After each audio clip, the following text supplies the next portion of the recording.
नमस्कार, मैं रफी और आप देख रहे हैं डीएनएन इंडिया। अजमेर के महाराणा प्रताप नगर स्थित कोटड़ा में आर्यभट्ट वर्ल्ड स्कूल में अजमेर शहर की बिजली व्यवस्था संभाल रही टाटा पावर द्वारा चलाई जा रही विद्युतीय सुरक्षा और विद्युतीय संरक्षण की श्रृंखला को आगे बढ़ाते हुए आज सुबह करीब 10:30 बजे सेशन आयोजित किया गया, जिसके अंतर्गत टाटा पावर के सेफ्टी विभाग द्वारा विद्यार्थियों को इलेक्ट्रिकल सेफ्टी और इलेक्ट्रिसिटी कंजम्पशन को बढ़ावा देकर पर्यावरण संरक्षण एवं भविष्य के लिए ऊर्जा स्रोतों को बचाए रखने एवं सुरक्षित रखने के गुर साझा किए गए। अजमेर के महाराणा प्रताप नगर स्थित कोटड़ा में आर्यभट्ट वर्ल्ड स्कूल में अजमेर शहर की बिजली व्यवस्था संभाल रही टाटा पावर द्वारा चलाई जा रही विद्युत सुरक्षा और विद्युतीय संरक्षण की श्रृंखला को आगे बढ़ाते हुए आज सुबह करीब 10:30 बजे सेशन आयोजित किया गया, जहां ये मुहिम टाटा पावर सीईओ सुनील कुमार शर्मा की अगुवाई में टाटा पावर अजमेर के सेफ्टी डिपार्टमेंट द्वारा आयोजित की गई। विद्युतीय सुरक्षा और संरक्षण के ऊपर स्कूल के बच्चों को विद्युत का महत्व, विद्युत का जनरेशन, ट्रांसमिशन और डिस्ट्रीब्यूशन तीनों ही तत्वों का बारीकी से विश्लेषण कर सामान्य ज्ञान वर्धित करने के साथ साथ विद्युतीय हादसों की रोकथाम के लिए विद्युतीय सुरक्षा प्रणाली एवं भविष्य के लिए ऊर्जा स्रोतों की जरूरत को मद्देनजर रखते हुए विद्युतीय संरक्षणों की बातों पर विशेष ध्यान दिया गया। प्रोग्राम के द्वारा सेफ्टी विभाग द्वारा क्विज के माध्यम से बच्चों से विद्युत व्यवस्था से संबंधित सामान्य ज्ञान के प्रश्न पूछे गए एवं सही जवाब देने वाले बच्चों को उत्साहवर्धन हेतु पुरस्कृत भी किया गया। टाटा पावर के जनसंपर्क अधिकारी लक्ष्मीकांत शर्मा ने बताया कि इससे पूर्व ये खास सेशन शहर के कई स्कूलों में आयोजित किए जा चुके हैं और अभी तक लगभग 700 बच्चे इसका लाभ उठा चुके हैं एवं आगे भी अधिक से अधिक संख्या में स्कूली बच्चों को इस मुहिम से जोड़ना उद्देश्य होगा। वहीं टाटा पावर के लीड इंजीनियर तृप्ति गौतम ने बताया कि सेफ्टी विभाग द्वारा विद्यार्थियों को इलेक्ट्रिकल सेफ्टी और इलेक्ट्रिसिटी कंजप्शन को बढ़ावा देकर पर्यावरण संरक्षण एवं भविष्य के लिए ऊर्जा स्रोतों को बचाए रखना, संरक्षित करने के गुर साझा किए गए। नमस्कार, मैं लक्ष्मीकांत शर्मा, जनसंपर्क अधिकारी टाटा पावर अजमेर। आज हम लोगों ने आर्यभट्ट वर्ल्ड पब्लिक स्कूल में हमारी जो मुहिम चल रही है टाटा पावर अजमेर प्रबंधन की इलेक्ट्रिकल सेफ्टी और इलेक्ट्रिकल कंजम्पशन को अवेयरनेस को बच्चों को स्कूली बच्चों तक पहुंचाने का, क्योंकि स्कूली बच्चे सबसे अच्छा माध्यम होते हैं अपने परिजनों तक वो चीज को बताने के लिए, समझाने के लिए कि विद्युत का महत्व क्या है, उसकी सेफ्टी का महत्व क्या है, इसके कंपोनेंट क्या है। तो हम लोग स्कूल में जो जाते हैं तो एक पीपीटी के माध्यम से किस तरीके से इलेक्ट्रिसिटी जनरेट होती है, देन वो ट्रांसमिट होती है और फिर घर तक कैसे वो डिस्ट्रीब्यूट होती है, क्या क्या उसके रिसोर्स हैं, जैसे विंड है, सोलर है, हाइड्रो, थर्मल, तो सारे कंपोनेंट बच्चों को यहाँ समझाए जाते हैं और उनको विशेष तौर पर इलेक्ट्रिकल सेफ्टी और इलेक्ट्रिकल कंजम्पशन के महत्व को बताते हुए जो भविष्य के ऊर्जा स्रोत है उनका किस प्रकार से हम संरक्षण कर सकते हैं और अपनी और अपने परिवार की, समाज की सुरक्षा को कैसे सुनिश्चित कर सकते हैं। तो आज हमारा session Aryabhatta world public school में था। जो प्रिंसिपल मैडम है, कौर मैडम, उनका हम बहुत आभार व्यक्त करते हैं कि उन्होंने ये समय दिया, स्कूल के बच्चे हम लोगों को 1 घंटे के लिए स्पेयर करके दिए और ये बहुत महत्वपूर्ण जानकारी है जो कि सभी बच्चों को होनी चाहिए। ये हमारी जो इलेक्ट्रिकल सेफ्टी और कंजम्पशन की जो मुहिम है उसका ये 7वां स्कूल है। अब तक लगभग 700 से अधिक बच्चों को हम लोग ये जानकारी साझा कर चुके हैं। ये मुहिम हमारी लगातार चलती रहेगी। धन्यवाद। मेरा नाम तृप्ति गौतम है। मैं टाटा पावर अजमेर में as a lead engineer work कर रहे हैं, इलेक्ट्रिकल इंजीनियर। आज हम आर्यभट्ट पब्लिक स्कूल में आए और यहाँ पे इलेक्ट्रिकल सेफ्टी के लिए हमने सेशन दिया बच्चों को और जिस हिसाब से बच्चों का रिस्पॉन्स आया उस हिसाब से हमें लगा कि यहाँ की एजुकेशन ऑलरेडी ही काफ़ी बहुत अच्छी है। जिस तरीके से बच्चों ने जवाब दिए या उनकी नॉलेज थी, it is already being taught to them कि आपको कैसे सेफ रहना है इलेक्ट्रिकल इक्विपमेंट से और मॉनसून सीजन में कैसे हम लोग को बिजली के तारों से दूर रहना है। So the students education over here is very nice. The other than education अगर हम बात करें तो the teachers were very brilliant. The principal ma'am over here is very sweet, and especially other than education, the extra parts of our life which is being teaching over here is very good. बच्चों को जो बाकी चीज़ें भी ज़िंदगी की आनी चाहिए वो भी हम बहुत अच्छे से सिखाई और पढ़ाई जा रही हैं जो हमने देखा। And all the best. Ajmer के उत्तर विधानसभा क्षेत्र के विधायक व विधानसभा अध्यक्ष वासुदेव देवनानी लगातार विधानसभा क्षेत्र में विकास के कार्यों को नई नई सौगातें प्रदान करते आ रहे हैं। इसी क्रम में उत्तर विधानसभा क्षेत्र अतेड़ बस्ती व गांधीनगर क्षेत्र में क्रमशः 12 लाख व 8 लाख की लागत राशि से सड़क व नाले निर्माण के कार्यों का विधिवत रूप से शिलान्यास किया गया। अजमेर के उत्तर विधानसभा क्षेत्र के विधायक व विधानसभा अध्यक्ष वासुदेव देवनानी लगातार उनके विधानसभा क्षेत्र को विकास के कार्यों में नई नई सौगातें प्रदान करते आ रहे हैं। इसी क्रम में आज वार्ड नंबर 74 की आंतेड़ बस्ती में शक्ति सिंह डांगी से नौरजी हलवाई तक व गांधीनगर क्षेत्र में लाखों रुपए की लागत राशि से सड़क व नाले निर्माण के कार्यों का विधिवत रूप से शिलान्यास किया। आंतेड़ बस्ती में 15 लाख रुपए की लागत राशि से सड़क व नाले निर्माण के कार्य का व गांधीनगर क्षेत्र में 8 लाख की लागत राशि से सड़क निर्माण के कार्य का शिलान्यास विधायक वासुदेव देवनानी द्वारा किया गया। जहां विधानसभा अध्यक्ष वासुदेव देवनानी ने बताया कि क्षेत्र में काफी समय से आमजन सड़क व नाले निर्माण की समस्या से परेशान थे, जिसके लिए लोगों ने चुनाव से पहले समस्या से मुझे अवगत भी करवाया था। जहां क्षेत्रवासियों को वादा किया गया था कि कुछ समय में यहां सड़क व नाले के निर्माण करवाए जाएंगे। उसी वादे के अनुसार आज सड़क व नाले निर्माण का शिलान्यास किया गया। वही बताया कि हमारा पूरा प्रयास व सोच रहेगी कि क्षेत्र में सड़क, नालियों व चिकित्सा क्षेत्र में आमजन को किसी तरह की कोई परेशानी नहीं उठानी पड़े। इसके लिए सरकार लगातार प्रयासरत है। बताया कि पूर्व में क्षेत्र में पानी की पाइपलाइन भी बिछाई गई, जिससे कि पानी की समस्याओं से आमजन को निजात मिल सके। जहां शिलान्यास कार्यक्रम के दौरान विधायक वासुदेव देवनानी का क्षेत्रवासियों द्वारा माला व साफा पहनाकर स्वागत किया गया। इस आंतेड़ क्षेत्र की बस्ती में जहाँ काफ़ी समय से सड़क टूटी हुई है, नालियाँ टूटी हुई थी और चुनाव के समय भी इन्होंने समस्या से अवगत कराया था। मैंने इनसे वादा किया था कि मैं इसको बनवाऊंगा। आज उस वादे को पूरा करने के लिए यहाँ पर 15 लाख की लागत से सड़क और नाली बनने जा रही है। क्योंकि बरसात के दिनों में फिर खड्डे हो जाते हैं, इस बार डामर की सड़क न होकर के सीसी सड़क बनेगी और पास में एक बस्ती है गांधीनगर और है, वहाँ भी 8 लाख की लागत से सड़क बनने जा रही है। मतलब ये क्षेत्र इन दोनों से सड़कों से और नालियों से यहाँ के रहने वाले लोगों को काफ़ी राहत मिलेगी। न कोई खड्डे में बुजुर्ग लोग गिर पाएंगे, न सड़कों पे पानी बहेगा। एक अच्छी सड़क महीने भर में तैयार होकर के इन सबको राहत दिलाएगी। और इस बस्ती में पूर्व में क्षेत्र के अंदर पानी की लाइन भी बिछाई है लाखों रुपए की लागत से, ताकि सबको पानी भी मिले। फिर पानी के बाद चिकित्सा मिले। तो यहाँ भी पिछले दिनों हमने जनता क्लिनिक का भी श्री गणेश किया है और वहाँ पे लोगों को चिकित्सा सुविधाएं मिल रही हैं। किसी को भी जेएलएन हॉस्पिटल चक्कर लगाने की ज़रूरत नहीं पड़ेगी। छोटी मोटी बीमारियाँ यही लोगों का समाधान हो जाएगा। तो जो हमारा सोच है कि अजमेर उत्तर के अंदर किसी प्रकार से सड़कों की, नालियों की, चिकित्सा की, पानी की कोई भी कठिनाई न रहे, उस ओर हम आगे बढ़े चले हैं। और पिछले बजट में भी काफ़ी सुविधाएं आगे बढ़ी हैं। और फिर जब आदमी स्वस्थ रहेगा तो घूमने भी जाएगा। तो घूमने के लिए भी यहाँ पे काफ़ी कुछ चीज़ें हम लोग बनवा रहे हैं, ताकि आपके मेहमान आए पूछेगा आप किस अजमेर में रह रहा हो, तो लगेगा अजमेर हमारा स्मार्ट सिटी है।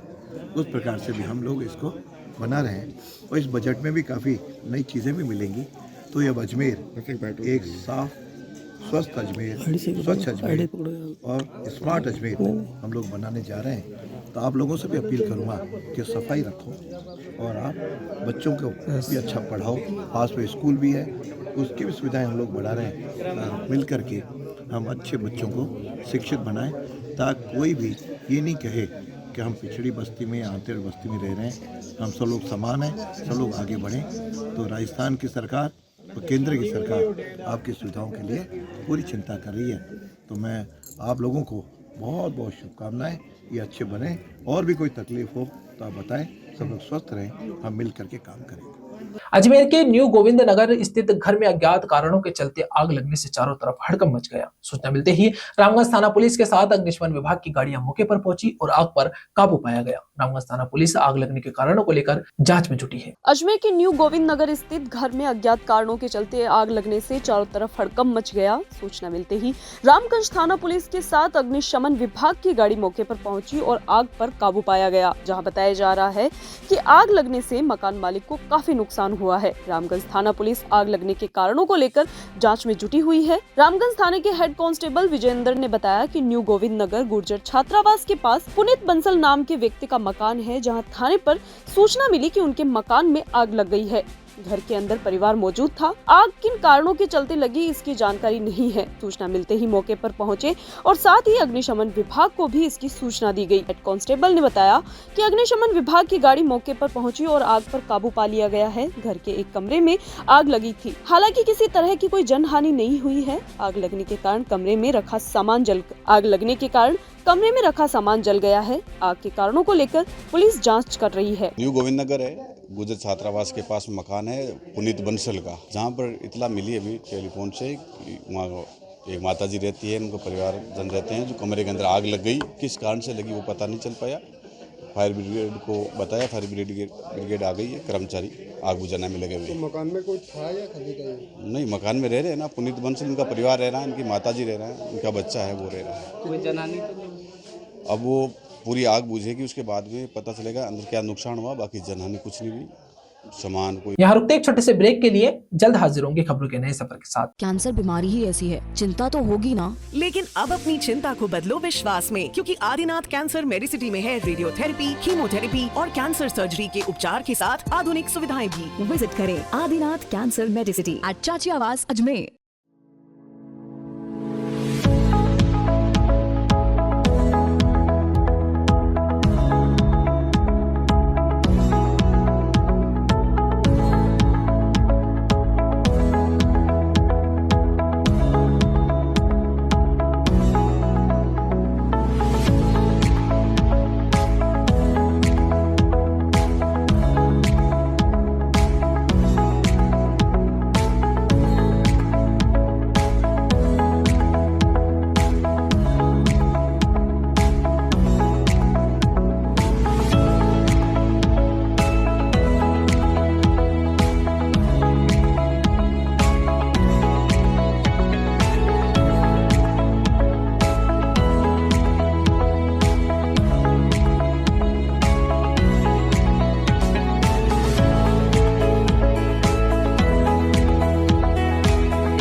Excited? Holidays will be very boring for me.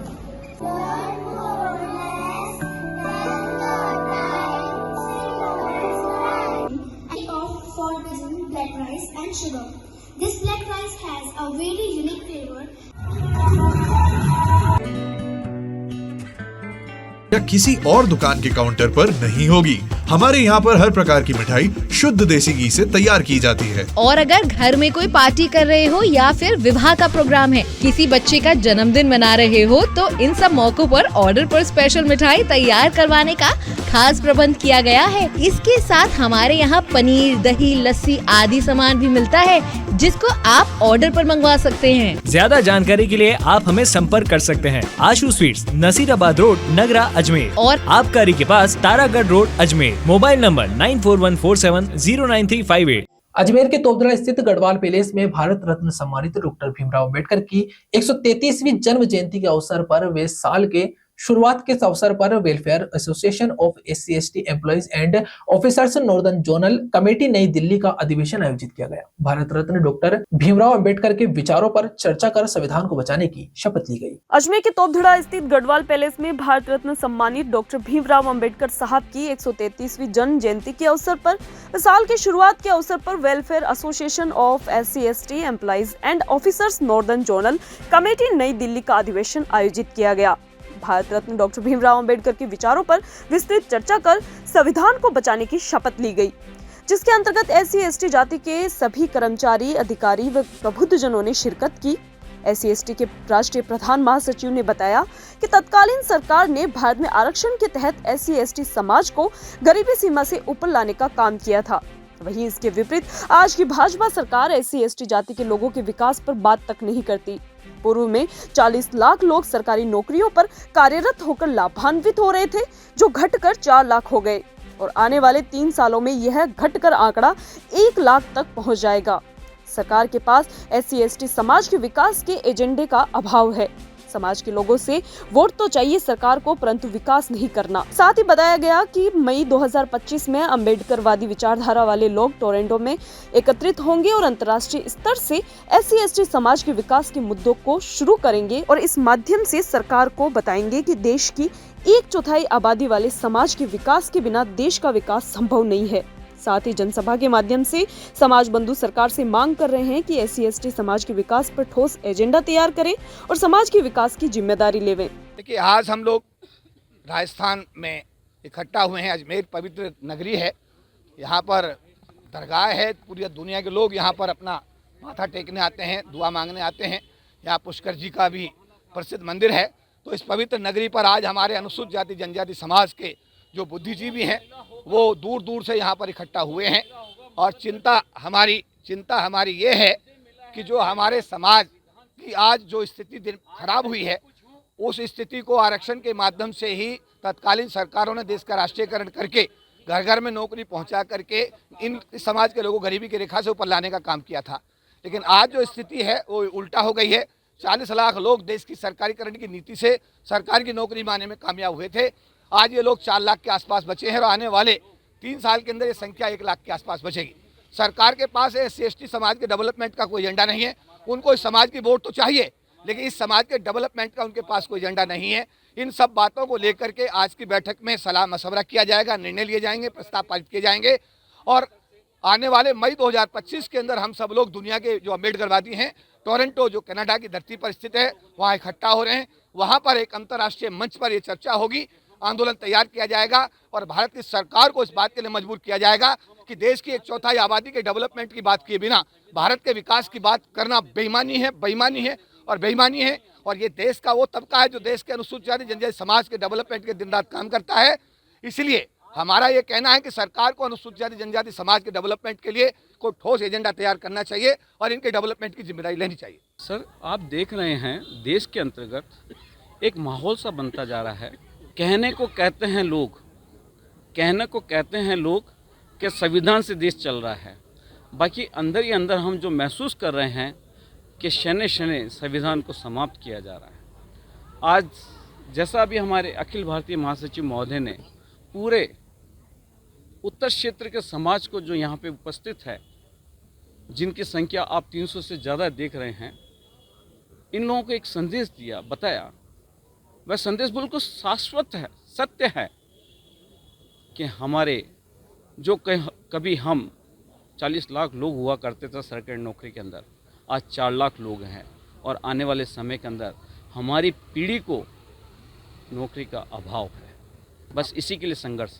Ajmer के अलवरगेट थाना क्षेत्र में अज्ञात बाइक सवार बदमाशों द्वारा सब्जी बेचने जा रही बुजुर्ग महिला के सर पर झपट्टा मारकर सोने का बोर्ड चोरी करने का मामला सामने आया है, जहां पीड़ित महिला व उसके बेटे ने चोरी की रिपोर्ट अलवरगेट थाने में दी है। पुलिस ने मामला दर्ज कर जांच शुरू कर दी। अजमेर के अलवरगेट थाना क्षेत्र में अज्ञात बाइक सवार बदमाशों द्वारा सब्जी बेचने जा रही बुजुर्ग महिला के सिर पर झपट्टा मार सोने का बोर्ड चोरी करने का मामला सामने आया है, जहां पीड़ित महिला व उसके बेटे ने चोरी की रिपोर्ट अलवरगेट थाने में दी है, जहां पुलिस ने मामला दर्ज कर अग्रिम कार्रवाई शुरू कर दी है। पीड़ित बुजुर्ग बडलिया निवासी है। महिला ने बताया कि वह कल सुबह करीब 9:15 बजे कालू की ढाणी में सब्जी बेचने रेलवे फाटक से सीआरपीएफ पुलिया की ओर जा रही थी। इसी दरमियान 3 अज्ञात बाइक सवार युवकों ने सब्जी लेने के बहाने उन्हें रुकवाया और सब्जी की टोकरी उतरवाने के बहाने एक युवक बुजुर्ग महिला के पास आया। जैसे ही पीड़िता सब्जी की टोकरी उतारने झुकी, बदमाश ने तुरंत उसी समय झपट्टा मारकर सोने का बोर्ड चुराकर ले भागा। महिला ने इस संपूर्ण मामले की सूचना अलवरगेट थाने में दी है, जहां पीड़िता ने बताया कि सोने का बोर करीब 1 तोले का है, जिसकी कीमत करीब 1,10,000 रुपए है। वहीं दूसरी ओर पुलिस ने चोरी की रिपोर्ट दर्ज कर अग्रिम कार्रवाई शुरू कर दी है। सब्जी बेच जा रही लेन पास कर। हाँ, कालो के डाणी में जावे ही जो कहो बड़ा माई मैंने सब्जी देखिए के तो मैंने उतारियो नीचा जो कहो नीचे उतरते ही मोर तकड़िया के थी लोली देते है वो तो बोर के लोम बर कौशल भाग दियो। हाँ ज्ञान का दीप तब हाँ बे पतला सा के यहाँ छोरा हाँ तीन तो वो ये की छोरा आयो मारकंदौर ये की ले जो यार बे जो को बड़ी ना बे 100 रुपया के एरिया भाई के गाड़ी चालू कर बेली यार जट्टी फटाफटी तोड़ फटाफटी तीनों बैठ गया कई कियो था ना मन कियो काई को ना तोड़ भाग गया वेले काई कियो काई को। ये मम्मी के साथ कटी थी कल सुबह 9:15 बजे की बात थी। सब्जी लेके कालू डाणी में बेचने जा रही थी तो रेलवे फाटक और ये CRPF के गेट के पास में अचानक 3 युवक आए थे। उन्होंने एक ने बोला था कि हमें गाजर चाहिए और 2 जने पीछे थे। फिर उन्होंने गाजर देने के लिए नीचे ओडा उतारा। नीचे उतरने के बाद उसने सिर के ऊपर बोर था उसका झपट्टा मार के बाइक पे चले गए। वो सोने का था 10 ग्राम का था। करीब क्या कीमत होगी? अभी 1,10,000 के करीब। भैया शिकायत दर्ज करा दी? शिकायत अलवर गेट में करवा दी था। और घटना कहाँ हुई थी? ये कालू डाणी के पास। मम्मी रोज अपनी सब्जी 30 साल से बेच रही है सब। खबरों के सफर में अभी सिर्फ इतना ही, फिर हाजिर होंगे खबरों के नए सफर के साथ। तब तक के लिए दीजिए इजाजत, नमस्कार।